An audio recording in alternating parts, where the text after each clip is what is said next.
이리 오너라 이리온. 네, 그래서 우리 자료가 1월 28일 나온 자료인데 네, 우리 맞아요. 유니언 애널리스트가 열심히 썼는데 계속 미루다가 최근에 갑자기 관심이 훅 생겨서 자료 봤더니 잘 썼더라고. 잘 썼어요. 잘 세미나도 썼어요. 갔다 왔어요. 세미나도? 네. 한 번 갔다 왔어요. 야, 그 10번이라고 하지 않나? 그래서 나도 궁금하고 해서 오늘 들으려고 합니다. 원래 전에 오리나 연구원이 좀 관심 있게 하던 과거에 동대문 그 얘기할 때 했던 건데 하여튼 봅시다. 먼저 인사드리겠습니다. 윤쌤 좀다. 네. 이베스트 투자증권 기업분석팀에서 소비재 파트 RA 업무를 하고 있는 정소연이라고 합니다. 어려 아니지 뭐 준유. 그렇지. 네, 이베스트 증권 유통 화장품 담당 오리나입니다. 네, 안녕하세요. 이리온에서 댓글 담당하고 있는 프로데클러 염승환 차장입니다.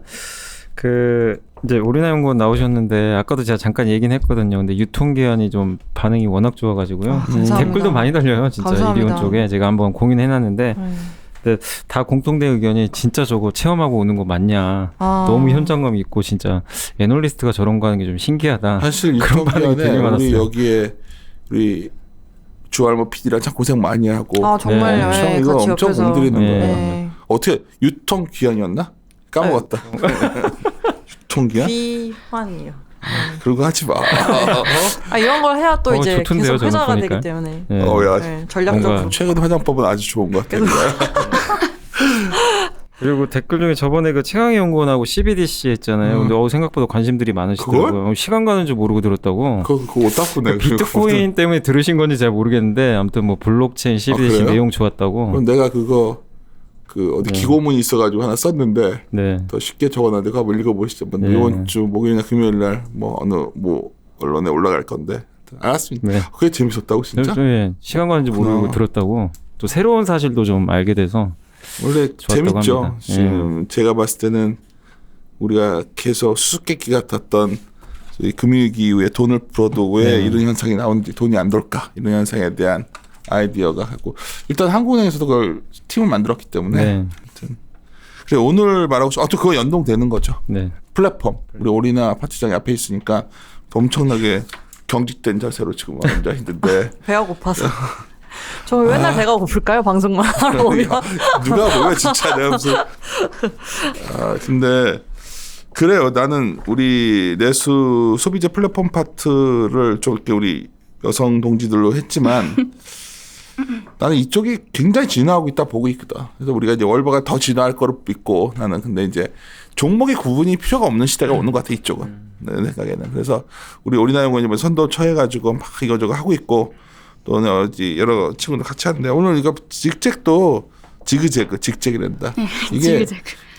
엄청나게 쇼핑몰 늘어날 때는 정말 이거 엄청난 펀딩도 잘 되고 그랬었거든. 근데 요즘 상황도 내가 궁금하고 그래가지고 전 준비했어.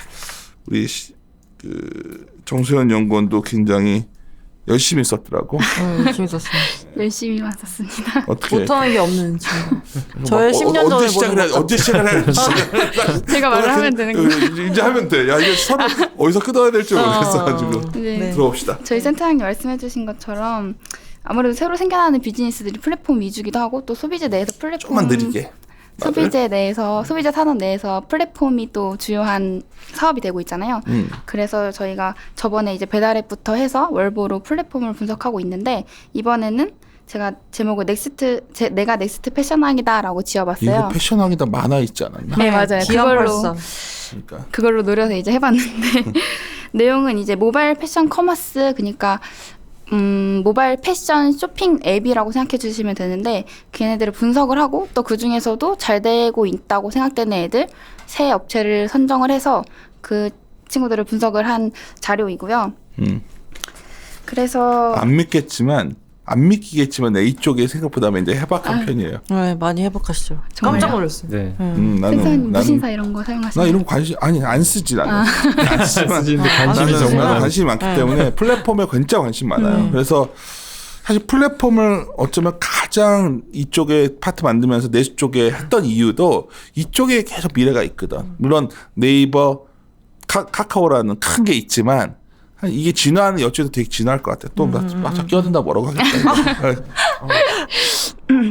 그래서 네, 그래서 결론부터 말씀드리자면은 제가 뽑은 업체 3개가 지그재그랑 에이블리 그리고 브랜디라는 업체 3업체예요. 네. 그래서 이제 결론부터 말씀드리자면 현재는 이제 거래액으로 보나 이용자 수로 보나 가장 큰 규모를 가지고 있어서 지그재그가 시장을 선도하고 있다고 생각이 되는데 다만 이제 앞으로 향후 차세대 패션 플랫폼은 에이블리나 브랜디 같은 세포마켓 위주의 플랫폼이 되지 않을까 이렇게 결론을 내려봤고 먼저 5페이지부터 봐주시면은 왜 패션 앱에 주목을 해야 되는지 그거부터 말씀을 드리고 싶은데 이유는 크게 2가지예요.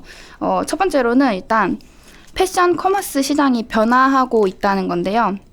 과거에 아시다시피 온라인으로 옷을 구매한다라고 하면은 단순히 인터넷으로 들어가서 지마켓이나 11번가 같은 마켓플레이스에서 이루어지는 경우가 많았잖아요. 근데 요즘 사실 젊은 사람들이 오픈마켓에서 이렇게 쇼핑을 하는 경우는 드물거든요. 그래서 이제 그 이후에 이제 시장을 지배하게 된 게 독립 쇼핑몰 형태라고 봐주시면 되는데 독립 쇼핑몰은 이제 스타일 난다. 로레알에 인수된 스타일 난다나 아니면 인블리 같은 이런 형태의 쇼핑몰이 독립 쇼핑몰이라고 불려지고 독립 쇼핑몰 같은 경우에는 사실 온라인에만 머물지 않고 오프라인 스토어도 운영을 하고 또 하나의 브랜드로 자리를 잡으면서 크게 흥행을 했어요. 근데 여기서 이제 가장 최근에 등장한 형태가 표 1번에 보시면은 3세대 SNS 마켓이라고 볼 수 있는데요. SNS 마켓은 말 그대로 인스타그램이나 네이버 블로그 이런 데서 그 각 개인의 팬층을 이용을 해서 팬층을 대상으로 이제 패션 상품을 판매하는 그런 형태라고 보시면 되는데 네, 판매하는 형태라고 보시면 돼요. 그래서 이제 제가 말씀드리고 싶은 거는 4세대 쇼핑몰 마켓 모음 플랫폼이라고 봐주시면 되는데 이 쇼핑몰 마켓 모음 플랫폼 안에 지그재그, 에이블리 이런 친구들이 있는 거고 그치. 네, 여기는 이제 말 그대로 여기 이 플랫폼은 2세대 독립 쇼핑몰이나 3세대 SNS 마켓을 한데 모아둔 어떤 일종의 온라인 편집샵 같은 그런 형태의 플랫폼이라고 봐주시면 될 것 같습니다. 네, 여기서 궁금한 게 이런 이제 큰 회사들 이런 거에 연결해 준다 그랬잖아요. 그럼 네. 이런 좀 유명한 회사들도 여기 포함이 되는 건가요? 아니면 여기는 그러니까 뭐 스타일 난다 같은 건 따로 하고 아니면 다른 업체들 중심으로 하는 건지. 이제 이게 조금 다른데 제가 말씀드렸다시피 지금 현재 가장 크다고 했던 지그재그 같은 경우에는 그런 큰 쇼핑몰 다 이제 포함되어 있고요. 스타일 난다나 인블리도 다 있고 이제 에이블리 브랜디 이런 이 어플은 이제 조금 더 작은 SNS 마켓 위주예요. 그래서 제가 확실히 스타일 난다가 있는지 확인을 못 해봤는데 아마 없는 걸로 알고 있어요. 큰 쇼핑몰이 좀 찾기 드문 그런 형태입니다. 그래서 결론적으로 지금 현재는 4세대 쇼핑몰 마켓 모음 플랫폼에 집중을 좀 이렇게 이해가 필요한 시점이다라고 판단을 해서 자료를 좀 써봤고요. 근데 진짜 이해가 필요한 시점인 것 같아요. 왜냐면 우리 정소연 연구원이 그 흔히 불리우는 90년대생이거든요. 90년대 중반에 이제 태어나신 분이신데 저희랑 쇼핑하는 게 차이가 진짜 많이 나서 저도 깜짝 놀랐어요. 우리 오리나 연구원은 주로 명품 샵을 이용해요. 아니 그런 건 아닌데. 샤넬이나 뭐 청담도 그쪽으로 갈 거고 아니. 여기는 이제 그 온라인 주문을 할 거고. 네, 그거 말하는 제가 거지. 오늘 입고 있는 게 신발까지도 다 지그재그에서 구매를 했거든요. 그래서 저는 정말 그 지그재그를 잘 쓰고 있는 사람이어서 근데 이제 그런 거죠. 제가 가장 충격 이쪽에 관심 갖겠던 계기는 별거 아니었어요. 제가 전에 태국 방콕을 갔는데 스타일 난다가 백화점에 있는 거예요. 그건 경악이었지. 그 굉장히 고급 백화점인데 우리는 동대문 어떤 의류였던 알았던 스타일 난다가 그 쇼핑몰에 있는 걸 보고서 야 이건 정말 장난 아니다 했는데 또 급속하게 인블리 같은 걸 보니까 또 무너질 때 보면 뭐 나 무너진다기보다 좀 이렇게 쇠락이 왔다 갔다 많이 빠르잖아. 이것도 시장이 많이 변한 것 같아서 저도 좀 궁금했는데 최근에 제가 좀 또 들어보니까 브랜디 네, 브랜디 에이블리. 여기가 이제 뭐 셀럽 마켓 뭐 이런 걸 하는데 상당히 또 이런 시장을 많이 커지고 있다고 하더라고요. 네. 맞나요? 네, 맞습니다. 그래서 사실 그 SNS 마켓이 클 수 있었던 거 자체도 이제 커가는 게 같이 성장을 같이 하는 게 저는 마켓 플랫폼이라고 보는 이유가 이제 6페이지 봐주시면은 동대문이 디지털화되고 있다고 표현을 해봤어요. 그렇죠. 네, 그래서 동대문이 디지털화되고 있다는 의미는 사실 동대문은 지금까지 오프라인 커머스가 온라인 커머스로 옮겨오는 와중에도 폐쇄적이고 배타적인 유통 구조를 그쵸. 유지를 해왔거든요. 여기서 이제 폐쇄적이라는 거는 이제 동대문은 어떻게 보면 이제 온라인 쇼핑몰 사업자에게는 도매상이 되는 거잖아요. 근데 이게 얘네들이 이제 현금으로만 거래가 된다거나 아니면 정찰제가 아니라거나 이런 부분이 이제 폐쇄적이라고 볼 수 있는 굉장히 건데 그쪽 생태계에서만 적응해야 되고 내 자기 좀 폐쇄적이고 굉장히 굉장히 안 좋은 걸로 내가 알고 있는데 그렇다고. 그쪽이. 시장 용어도 있어서 그 뭐 장기 써주세요. 이제 4.23촌. 네, 장기는 이제 영수증 써주세요. 아 은어로 이렇게 네, 하는 은어 뭐 그런 깔 몇 개 나왔어요? 그러면 색깔. 생산은 거기서 근데 생산을 꼭 거기서 할 필요가 없는 게 중국에서 생산해서 가져오는 것도 많을 거예요. 원가로 들어가는 거니까. 그러니까 동대문 생태계도 저희가 이제 많이 변해 있지 않을까. 네. 저는 그 생각도 하고 있는데 여하튼 그래서 이제 사실 그렇게 유지를 해왔는데 최근에 이제 좀 디지털화되는 움직임이 포착되고 있다라고 말씀을 드리는 건데 얘네들이 지금 이렇게 말씀드렸다시피 폐쇄적이고 배타적인 유통 구조에서 가장 까다로운 부분이 사입이거든요. 왜냐하면 사입은 어차피 동대문 시장 자체가 매입이 새벽에 이루어지기도 하고 또 생각해 보시면 의류 쇼핑몰을 운영을 하는 이제 분들이 보통 이제 여성일 경우가 많을 거고 그렇다 보니까 의류 자체가 가볍진 않잖아요. 얘네들이 이제 택배로 또 싣고 이런 과정이 쉽지 않다고 하더라고요.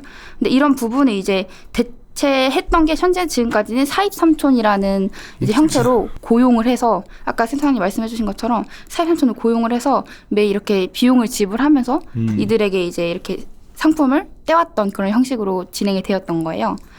네, 근데 이제 얘네를 대체하면서 나타난 플랫폼이 제가 말씀드리고 싶은 이 B2C 플랫폼, 얘는 에이블리, 브랜디 이런 플랫폼이라고 보고 있는 거고요.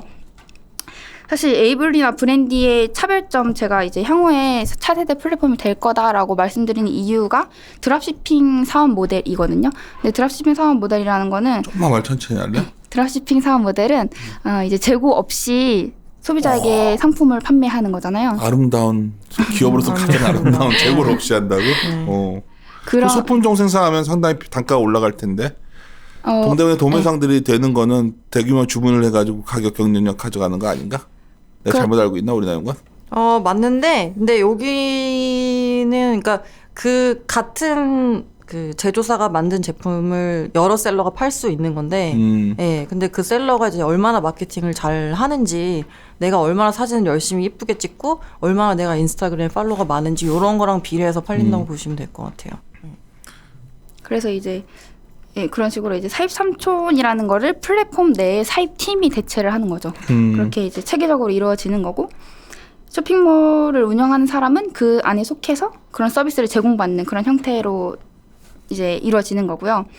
그래서 이제 제 생각에는 동대문이 디지털화되고 있는 와중에 가장 이러한 흐름에 따라서 가장 수혜를 받을 수 있는 영역이 패션 플랫폼이 아닐까 이렇게 생각을 하고 있고 이런 걸 제공하고 있는 애들이 계속 말씀드렸지만 에이블리와 브랜디 이런 업체들입니다. 그래서 저는 이 업체들을 주목을 해서 분석을 해본 거고요. 먼저 11페이지 봐주시면은 지그재그부터 분석을 말씀을 드릴게요. 지그재그가 쿠팡과 11번가를 이기다 이렇게 소제목을 지었는데 그림 11번 봐주시면은 사실 이게 한국인이 가장 많이 사용하는 쇼핑 앱 순위예요. 거기서 네, 여기서 이제 당연히 1위는 저희가 생각하듯이 쿠팡이 차지하고 있고 그리고 2위는 11번가가 차지를 하고 있어요. 근데 여기서 이제 주목해야 될 게 이제 전 세대별로 10대부터 20대 그리고 50대까지 이렇게 다 세부적으로 봤을 때 모두가 이제 쿠팡이 1위, 11번가가 2위라는 거는 이게 공통점이에요. 근데 여기서 유일하게 11번가가 2위가 아니고 그리고 쿠팡이 1위가 아닌 세대가 10대이거든요. 네, 10대는 그림 12번 봐주시면 알 수 있는데 지그재그가 1위 쇼핑 앱이고 그리고 20대 쇼핑 앱에서는 지그재그가 2위를 차지하고 있어요. 근데 이게 왜 의미가 있다고 생각을 하냐면은 지그재그는 사실 쿠팡이나 실버과는 다르게 오로지 패션 상품만 판매하는 앱이잖아요. 근데 얘네들이 이제 오픈마켓 사용자를 넘어섰다는 게 이제 주목해야 할 이유라고 보고 있고요. 그만큼 지그재그라는 플랫폼이 소비자의 마음을 사로잡았다. 이렇게 보고 있습니다.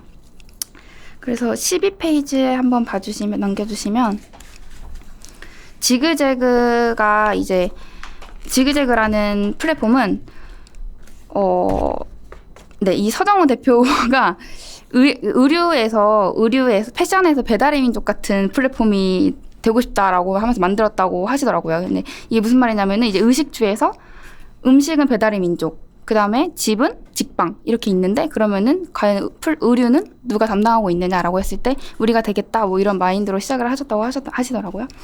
그래서 지그재그는 말씀드렸다시피 가장 큰 거래액과 가장 큰 이용자를 보유하고 있어요. 지그재그의 특징은 100% 여성 패션 전문 쇼핑몰이어야 하고 아닌데 남자 옷도 팔지 않나? 아니요, 팔지 않아요. 입점할 수 내가 없어요. 잘못 알고 있었구나. 저도 뭐 지그재그는 잘 몰라서. 거기 명시가 돼 있거든요. 딱 여성 그냥 이거야. 쇼핑하는 뭐라는 사람들을 다 모아가지고 등수 나오고 뭐 이런 거 같던데 등수도 들어가서 나오고. 옛날 보면 맞아요. 공작도 뭐. 되고. 근데 이제 그게 여성 의류만 근데 이게 취급을 좀 하는 거죠. 성공할 수 있었던 게 좀 궁금한 게 왜냐면 저도 이제 요즘에 이제 뭐 온라인에서 그 구매 많이 하는데 저도 예전에 한창 이제 온라인에서 구매할 때 이제 주로 네이버에서 검색하면 예. 쇼핑몰 이렇게 그 뭐 순위인지 모르겠는데 굉장히 여자하고 올드해 남자하고 보이던데 그만. 아니 그러니까 그런 식으로 나오더라고요. 나보다 더 이렇게 예전 너 아저씨 나이가 몇년 예전 아저씨 전인데. 스타일로 왔지. 나는 근데 어떻게 이제 그런 게 그래도 그 당시에 이제 그런 식으로 됐었던 것 같은데 그죠. 그러면 10대들도 사실 그런 식으로 했을 것 같은데 어떻게 지그재그가 10대들 마음을 이렇게 사로잡았는지 왜냐면 10대들이 참- 네이버를 안 쓰니까 안 쓰나요? 유튜브를 더 그런가? 많이 써서 그럴 수도. 맞는 말씀이신 것 같아요. 근데 10대 제 또래만 해도 그냥 옷을 사겠다 하면 당연하게 좀 지그재그나 그냥, 에이블에 네. 들어가서 옷을 검색하게 되더라고요. 뭐. 이게 이제 90년대생들의 소비 패턴입니다, 와, 여러분. 완전히 네. 너무 다르죠. 너무 다른데요. 그러니까 그런 것도 있는 것 같아요. 이렇게 보면 편집샵 비슷하게 해놓고 옷가게를 차리는데 온라인으로 독립적으로 또 그걸 팔고 오프라인 갖고 있으면서 그런 매장들도 상당히 많더라고. 그죠. 남자 옷, 우리 애가 옷 사러 가는데 쫓아가 봤더니 상당히 그런 식으로 돼 있어서 남자분들은 무신사가 또 이제 압도적이고. 그러니까. 무신사. 그리고 사실 그래서 지그재그는 20대 계속 말씀드렸지만 20대 여성 10명 중에서 8명이 지그재그를 다운받은 경험이 있다고 하고 또 그중에서 80%는 주기적으로 지그재그를 이용한다 뭐 이런 통계가 있더라고요. 그만큼 정말 20대 여성한테 필수 앱으로 자리 잡았다고 볼 수 있는데 지그재그 거래액을 보시면은 2018년에 5,100억 원 수준을 기록을 했어요. 근데 이게 얼마나 큰 수치냐면 무신사 거래액이 2018년에 4,500억이었거든요. 그러면은 사실 무신사가 이제 유니콘 기업으로 첫 번째로 이커머스 패션 전문 이커머스 업체로서 처음으로 이렇게 무신사 지정이 유니콘 업체로 지정이 됐는데 그보다도 더 많은 거래액을 기록을 한 거죠. 근데 사실 2019년 데이터가 최근에 나왔는데 지그재그는 6천억 원 수준의 이제 뭐 조금 성장세가 둔화가 된 반면에 무신사는 9천억 원 이상이라고 하더라고요. 그래서 조금은 둔화가 됐지만 어쨌든 좀 가장 큰 거래액을 가지고 있다. 이렇게 봐주시면 될 것 같습니다. 사실 지그재그가 그래서 과연 왜 10대, 20대의 마음을 사로잡았고 왜 필수 앱으로 자리 잡았느냐라고 했을 때 13페이지 봐주시면 저는 개인적으로 이게 쇼핑몰 상품 큐레이션 서비스 때문이라고 생각을 해요. 근데 이게 뭐냐면 말 그대로 맞춤으로 쇼핑몰이나 상품을 추천을 해주는 거거든요. 그림 17번, 18번 보시면 알 수 있지만 이게 10대 제가 설정을 다르게 해서 직접 캡처를 해서 넣은 거거든요. 근데 딱 연령만 바꿔도 전혀 다른 쇼핑몰이 리스트되고 이거 남들이 보면 나 이상하게 생각할 텐데 나 이거 해봤거든. 내가 어떻게 해봤는데 갑자기 막 이렇게 야한 옷들만 나오는 거야. 뭐를 설정하는 그러니까 어떻게 설정을 아니, 하시길래. 뭘 눌러 뭐 형태 그래서 막 했는데 뭐지? 그래서 내가 야한다기 옷이 뭐냐면 내 기준에 뭐 이게 이상한 옷을 파는 데가 여기 아니라 란제리 앤 파자마 있는데 그거 클릭하신 거 아니에요? 그렇지 마. 내가 갑자기 생각이 나서 이거 하면 그러니까 이게 뭐 이렇게 뭐 몇몇 단어를 찍게 돼 있어. 란제리 맞아요. 너 너무 좋아한다. 헐리우드 스타일 이런 식으로 이제 설정할 수 그래서 있거든요. 그 뒤에 삭제를 했지만 전 그거 말하는 거지. 맞아요. 그러면 계속 뜨게 그 쇼핑몰에 그거에 따라서 뜨게 돼 있는 거더라고. 맞아요. 그래서 딴 데도 할 수 있는 거 아닌가? 그럼 대단한 기술은 아니지 않나? 그냥 가장 가장- 처음에 했던 게 의미가 있는 것 같고요. 오케이. 네. 사실 이런 쇼핑몰들을 그냥 제가 알기가 쉽지가 않거든요. 어렵죠. 네, 쇼핑몰을 알아내기가. 그리고 서로 안 가르쳐줘요. 왜냐, 내가 입은 옷을 얘가 사는 거 싫거든요. 그래서 공유를 잘 안 해요. 네, 그건 보통. 전혀 몰랐다. 그러구나. 진짜 잘 안 해요. 그리고 제가 입은 게 예쁜데 이게 얼마짜리인 거 알려주고 싶지 않으니까 굳이 제가 어디 산다고 이런 건 잘 공유가 안 됩니다. 진짜. 네, 이- 제가 그러구나. 예전에 그냥 서로 알려주려고 아, 했던 것 같은데. 싫어합니다. 너 너무 옛날 사람 같아. 그러니까 너무 이게 세대가 좀 많이 바뀌어서. 딸 있지 진짜. 않아? 예. 어떡하려고 그래? 어떡하려고 있어? 뭐 아직은 그 정도 나이. 너 그러지 마. 네, 그렇게 해가지고 이런 서비스를 제공하고 있고, 근데 또 이 서비스는 사실 입점을 하기만 하면 누구나 어떤 쇼핑몰이든 제공받을 수 있는 서비스거든요. 그 말은 지그재그는 서버 이용료나 결제 수수료나 판매 수수료를 일체받지 않고 있어요. 그러니까. 이게 중요한 것 같아요. 그러니까 이거는 지금까지도 네. 그래 그러면? 이게 좀 얘네가 막 달라져. 어떻게 이익내는 광고만 갖고서 하는 거잖아. 그것도 아니야? 저 사실은 이제 2017년까지는 광고도 그런 사업도 없었고 정말 무료로 이렇게 제공을 해줬다고 보시면 돼요. 그렇게 해서 이제 쇼핑몰들을 모아왔다고 생각이 드는데 이게 전형적인 이제 플랫폼들의 네트 전형적이네. 효과를 내기 위한 일단 다 모아놓고 맞아요. 네. 공짜로 다 많이 쓰게해주고 카페24 알리바바 뭐 다 서버도 똑같이 있어야 되고 다 할 텐데 이거. 맞아요. 그래서 일단 최대한 많이 모아놓고 그럼 셀러가 제일 많으니까 많은 소비자들이 올 거고 그럼 구매가 더 많이 일어나니까 다시 셀러들 많이 불러일으키고 그런 네트워크 효과를 낸 다음에 일단 수익 모델을 고민하는 거죠. 그다음에 지분을 파는. 네. 맞아. 그래서 말씀하셨다시피 그렇게 도입한 수익 모델이 좀 뒤지만 35페이지 한 번만 봐주시겠어요? 몇 페이지? 35페이지요. 뭐 그렇게 당황할 필요 없고 얘기해줘야 되는데. 떨려가지고. 저 가식적인. 저 진짜 떨고 내가 있어요.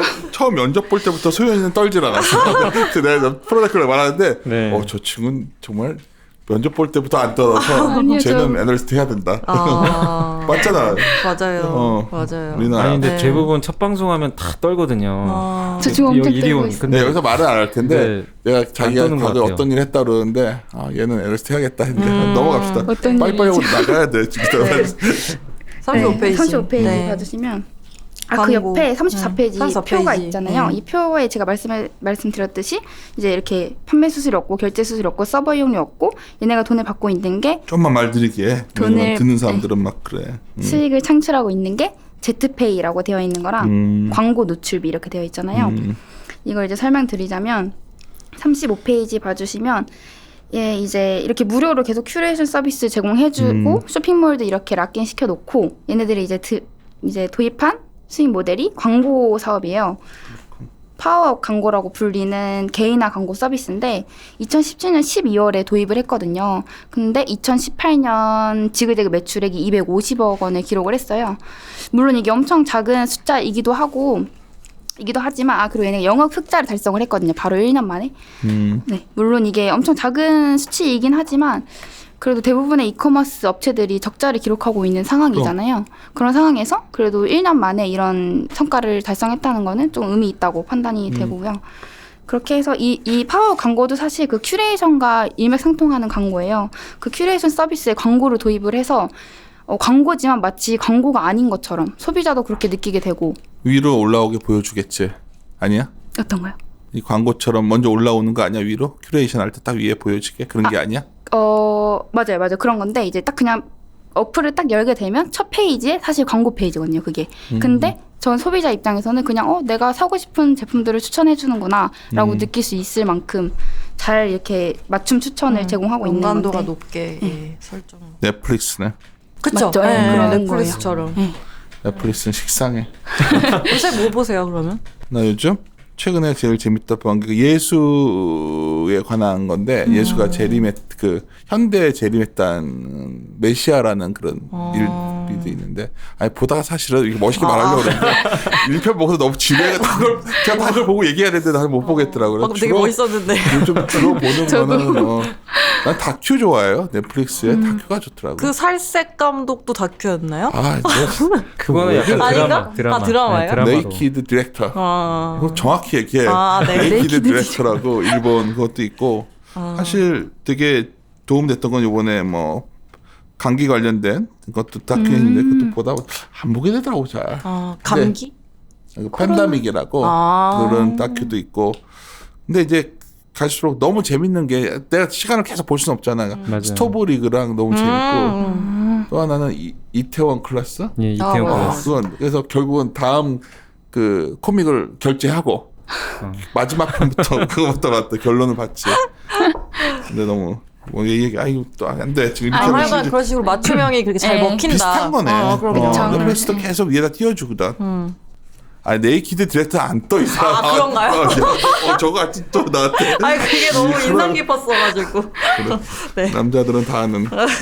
정말 재밌는 게 소냐 그 만화 있는데 일본 거 그건 정말 내가 강추해. 내가 내일 얘기해줄게요. 그거는 정말 네. 아주 강추입니다.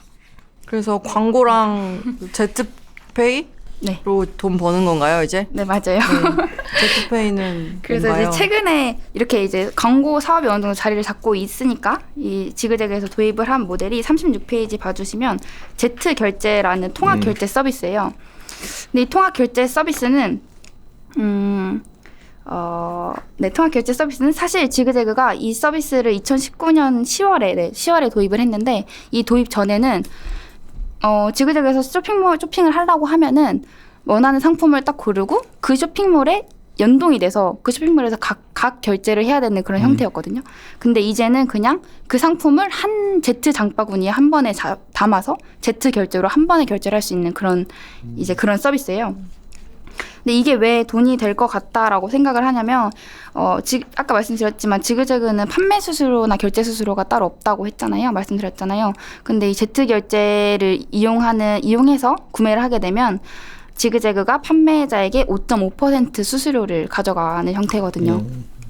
여기서 이제 피지사에게 떼주고 1%는 소비자에게 적립을 해줘요. 포인트 적립. 그래서 이게 왜 좀 좋아 보이냐면 소비자 입장에서는 번거로움이 해도 되는 것뿐만 아니고 포인트가 쌓인 딱 눈으로 보이잖아요. 그러니까 당연하게 Z결제를 사용하게 되고 Z결제 마크가 있는 매장만 Z결제를 사용할 수 있거든요. 근데 이 매장이 지금 Z페이가 도입된 지 한 4개월이 안 됐는데 불구하고 탑 30개 쇼핑몰 중에 제가 세보니까 22개가 이미 도입이 됐더라고요. 그만큼 조금 반응이 좋은 서비스라고 보이고 그러니까 실제로 이커머스 저희 소비 행태를 보면은 가장 많이 이탈하는 타이밍이 결제거든요. 그렇지. 네, 그래서 지그재그가 아무리 잘 모아놓고 아무리 잘 큐레이션을 해도 실제로 그 결제를 그 사이트에 가서 하는 걸로 이제 사이트 아웃을 하게 되면 아마 거기서 많이 이제 결제를 포기하는 게 나았을 텐데 그냥 한 자리에서 이제 담아놓고 하다 보니까 이제 그게 바로 결제로 이어지는 확률이 더 커지는 거라고 볼 수 있을 것 같아요. 근데 또 그렇게 되면은 구매로 이어지는 확률이 커지니까 당연히 쇼핑몰들도 제트페이를 달고 싶어 할 거고 예, 소비자들 편의가 있다 보니까 그래서 그것도 다시 또 네트워크 효과를 불러일으키는 형태가 아닐까라는 생각이 드네요. 네. 그렇습니다. 네, 맞아요. 설명을 해줬고 이제 나는 이제 지그재그는 워낙 몇 년부터 핫했었잖아요. 근데 맞아요. 이제 최근에 난 브랜드라는 회사를 우연히 누구랑 얘기를 하다가 이걸 얘기를 꺼내더라고. 상당히 혁신적이다. 어떤 회사인지 내가 잘 모르겠어 사실. 에이블리와 브랜드. 에이블가 이제 이번에 지그재그 이겼어요. 맞아요. 16페이지 한번 다 봐주시면 M잖아 이게 결국은. 네. 16페이지 한번 봐주시면 그래서 이제 에이블리랑 브랜디를 말씀드리자면 에이블리랑 브랜디의 특징은 말씀드렸다시피 세포 마켓, 그러니까 1인 마켓이라고 부를 수 있고 SNS 마켓 다 똑같은 말인데 세포 마켓 위주의 쇼핑 앱이자 드랍시핑 서비스를 제공하고 있는 그런 업체들이고 외계어 같아. 세포 마켓은 뭐고 드랍쇼핑은 뭐고. 그러니까 지그재그 입점하려면 카페14 같은 걸 통해서 우리 홈페이지가 있어야 돼요. 네이버 스마트 각자 스토어나 독립 뭐 홈페이지. 이런 까라라고 하면 또 모르겠어요. 그런 종류는 안 되고 우리 단독 사이트가 있어야지 되는데 이제 에이블리 브랜드는 그거 상관없이 내가 뭐 네이버 블로그로 팔든 아니면은 뭐 SNS 기반으로 팔든 이제 입점이 가능하다라는 게 근데 그 네이버 그쪽에서 싫어할 수 있잖아. 네이버 그쪽에서 싫어한다는 네이버도 쇼핑몰 입점에 있는데 여기도 들어올 수 있다는 거야? 그쵸. 사실 판매자 입장에서 어딜 들어가든 다 뭐 들어가는 건 공짜니까는 예, 상관없을 거고 예, 뭐 네이버 입장에서는 아무래도 네이버 쪽으로 거래를 일으키게 만들고는 싶겠죠. 예, 그렇지만은 일단 입점 자체는 공짜니까 셀러들 입장에서는 더 많이 노출되길 원하다 보니 다 입점한다고 보시면 될 것 같아요. 그래서 저희도 지금 유통기한 이제 다다음 편을 준비하고 있는 게 에이블리 입점이거든요. 그래서 저희도 한 옷 좀 팔아보려고. 브랜디는? 아니야 자기 순서대로 가. 이제 에이블 말씀드리고 또 브랜디 바로 말씀드릴게요.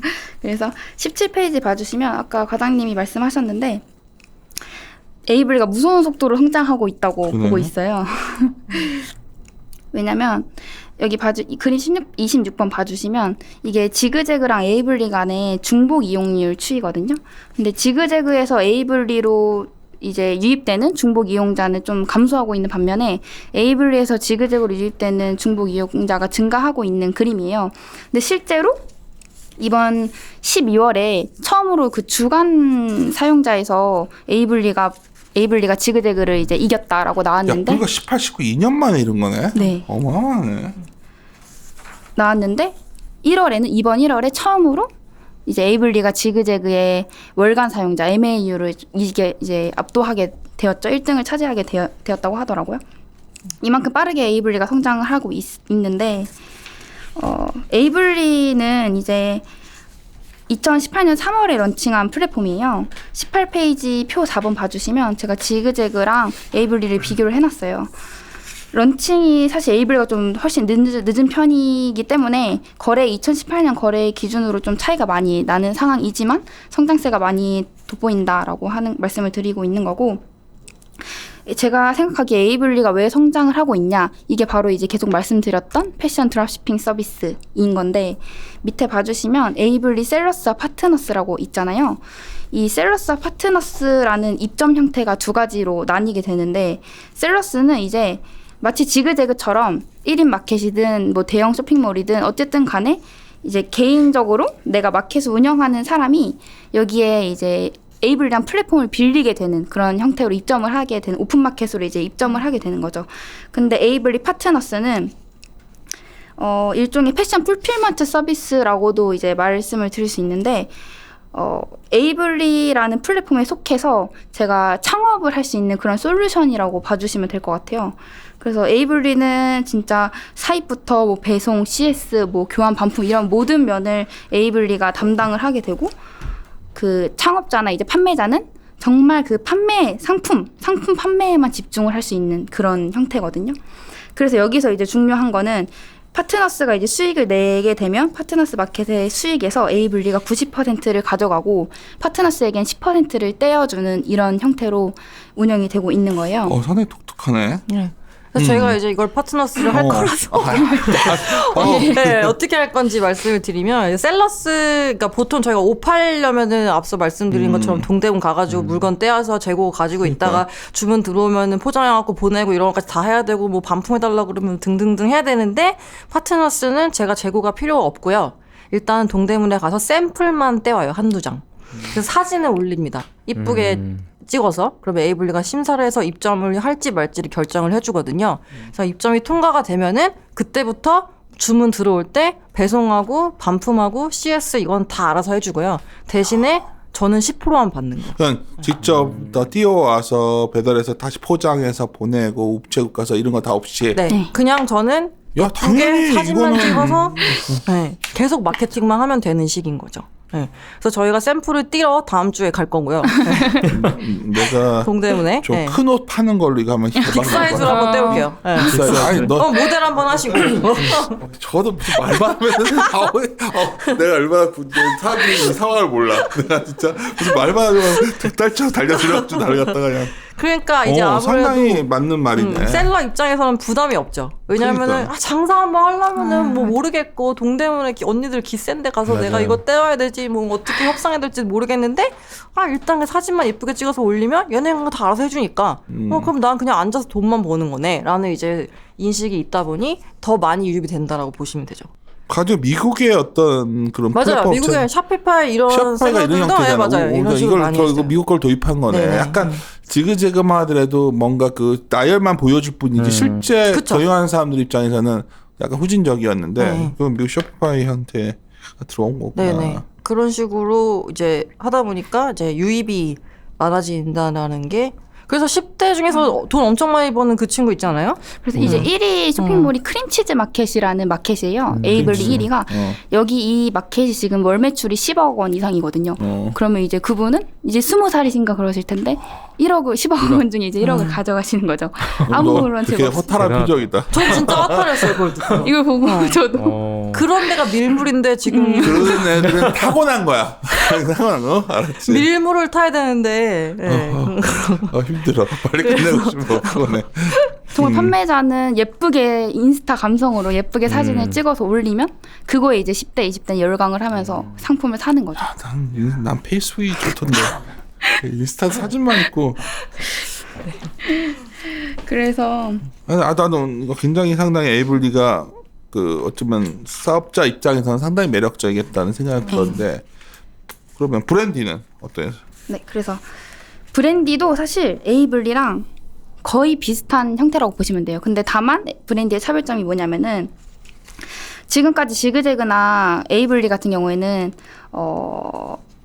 패션 상품만 오로지 취급을 했어요. 그러니까. 네. 근데 브랜디는 뷰티 상품도 취급을 하고 있고 심지어 브랜드 상품도 취급을 하고 있어요. 그게 되게 다른 거라고 하더라고요. 약간 비싼 것들을 네, 취급한다고 맞아요. 하더라고.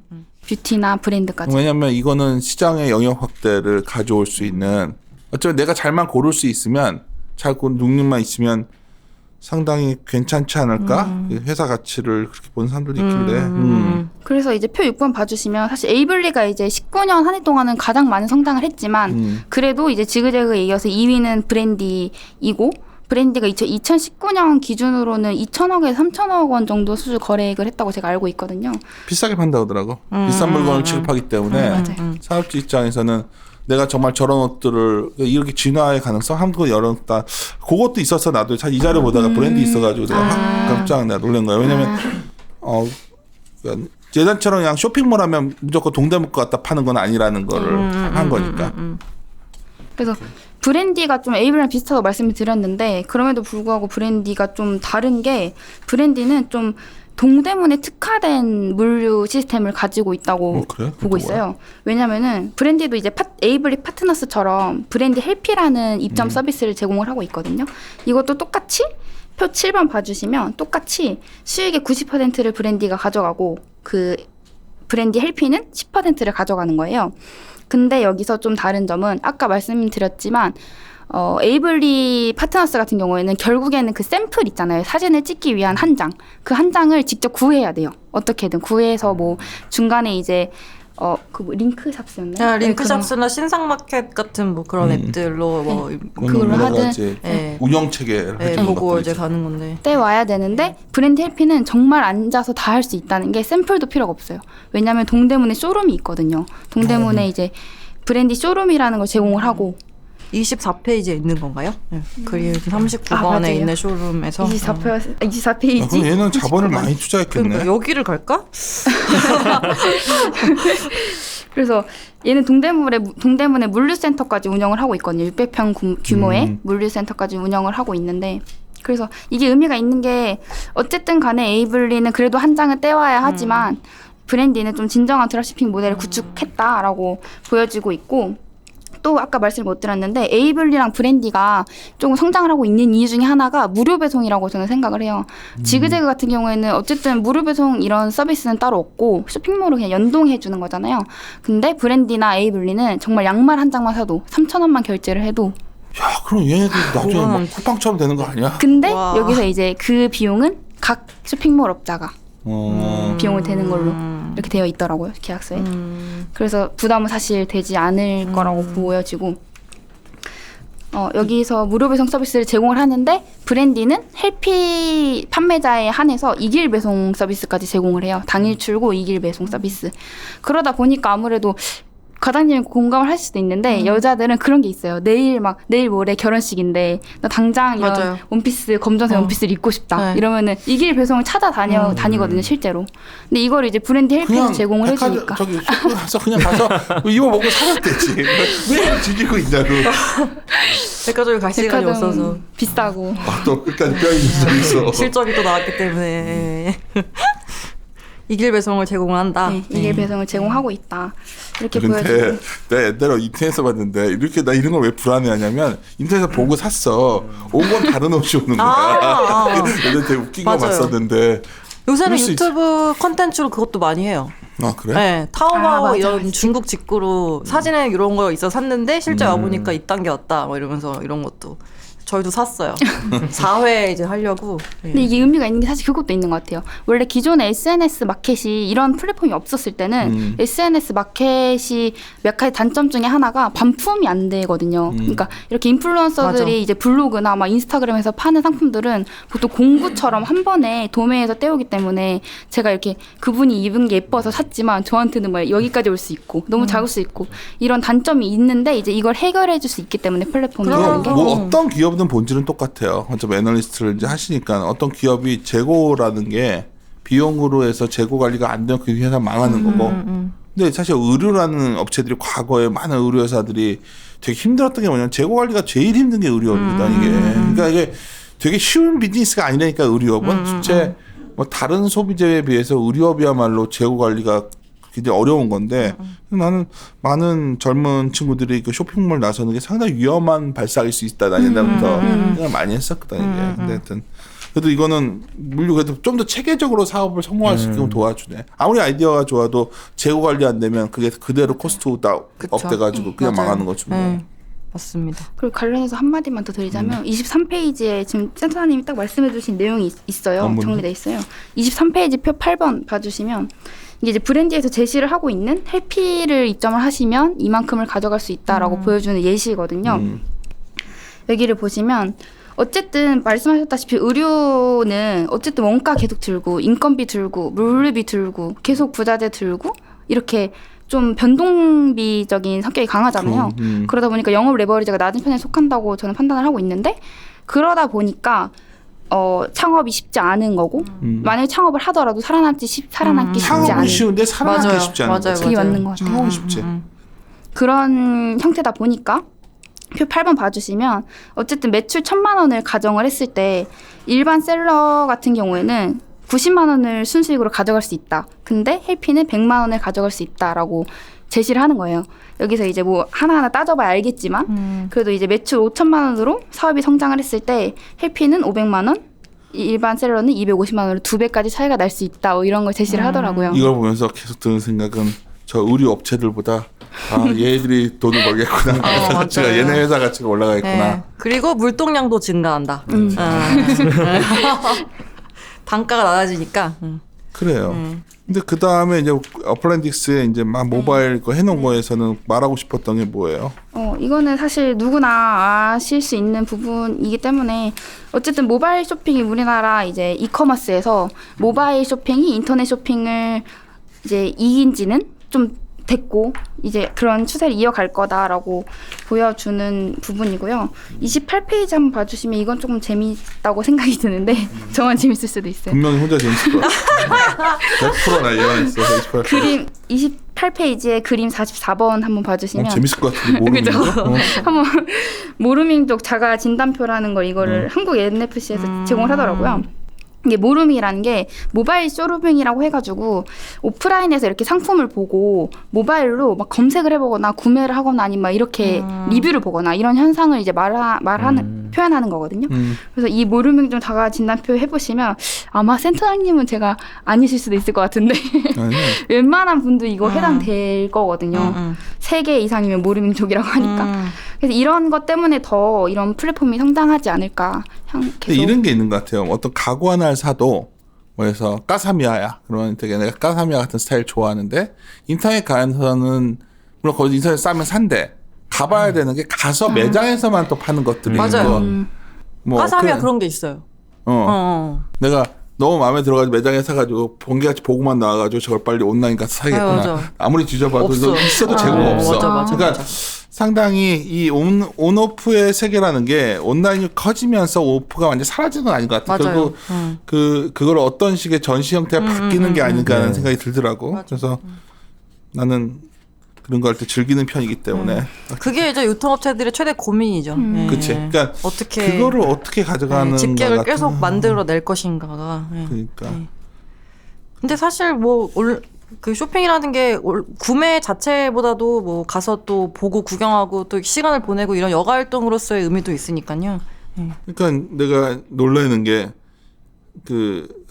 정말 어느 동네마다 있었던 그 많은 서점들이 다 사라지고 맞아요. 하지만은 어느 날부터 큰 서점을 갖다가 쇼핑몰에 항상 넣어놓는 이유가 서점을 해서 왔다 갔다 하다 책 보는 그 이점 효과를 노리는 거죠. 옛날에는 식당이었는데 그냥 그런 것들 보면 이거 같이 발전하는 것 같아서 이 또 플랫폼 업체들은 전 그래요. 저희 이베스트에서 앞으로 만약 한다면 우리나 이제 파트너한테 항상 하는 말이지만 이 플랫폼의 진화가 어디까지 갈 거냐. 나는 그냥 이런 거지. 지금은 뭐 의류 쇼핑 앱 다 따로 있는데 사실 굉장히 이게 또 모아질 것 같은 느낌 연결되면서 내가 놀랬던 게 우리 중소형주 팀에서 저희 정홍식 파트장도 단화 같은 거 우리가 처음에 할 때 되겠나 싶었는데 네.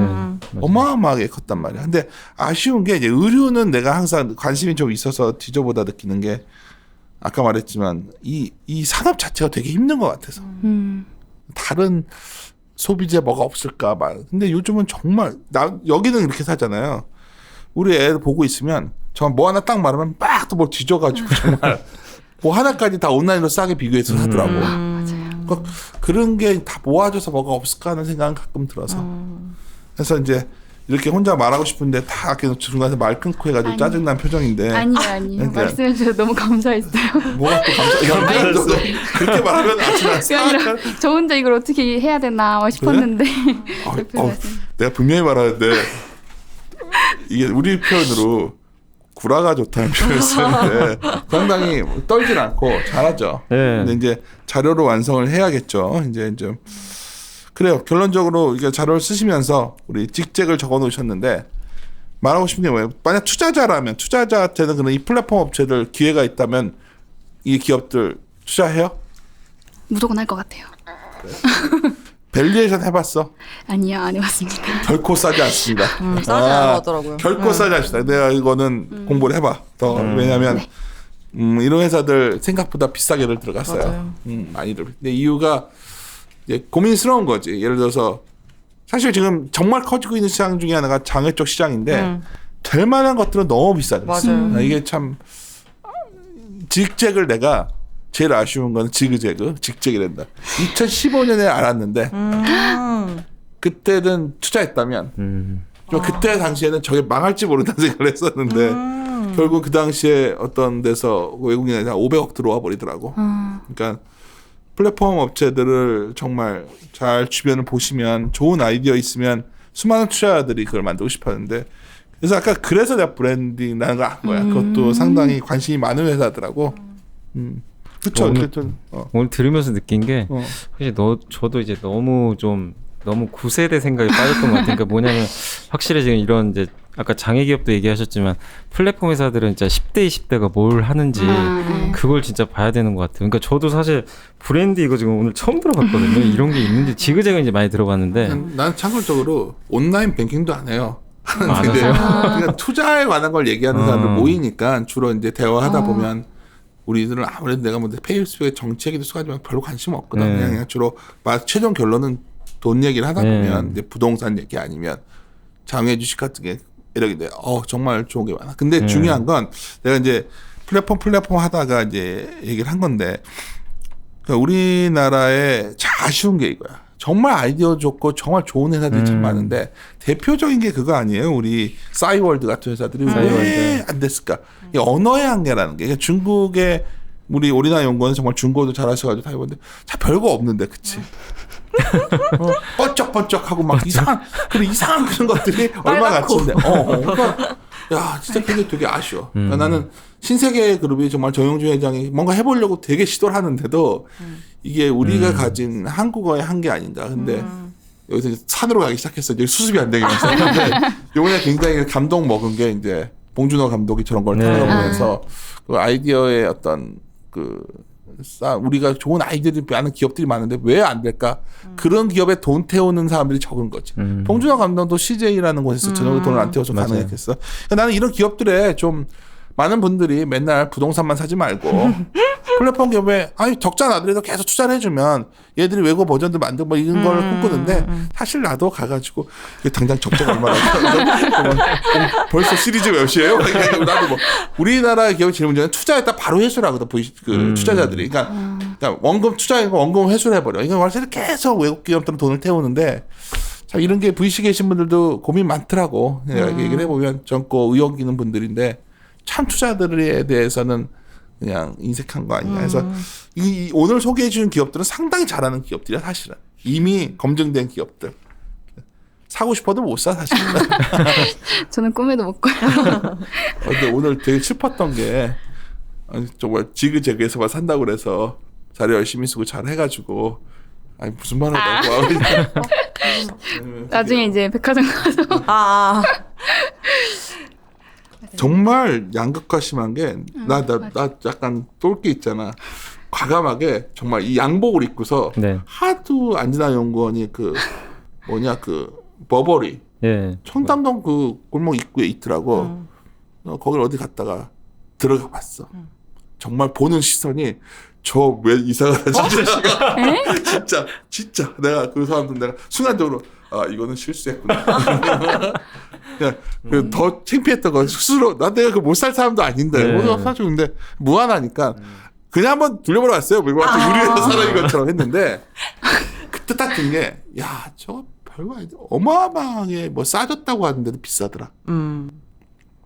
그 비싼 땅에. 그래서 이 의류 시장도 진짜 양극화되는 것 같아서 난 플랫폼 그런 거 나왔으면 좋겠어. 그런 명품을 좀 철진한 걸 갖다가 그 아웃 그 있잖아. 호스트 내가 혼자서 생각한 거 이건 아무한테 그냥 그 옛날에 아울렛 가서 막 샀잖아. 그런 걸 모아서 플랫폼을 하나 만드는 거야.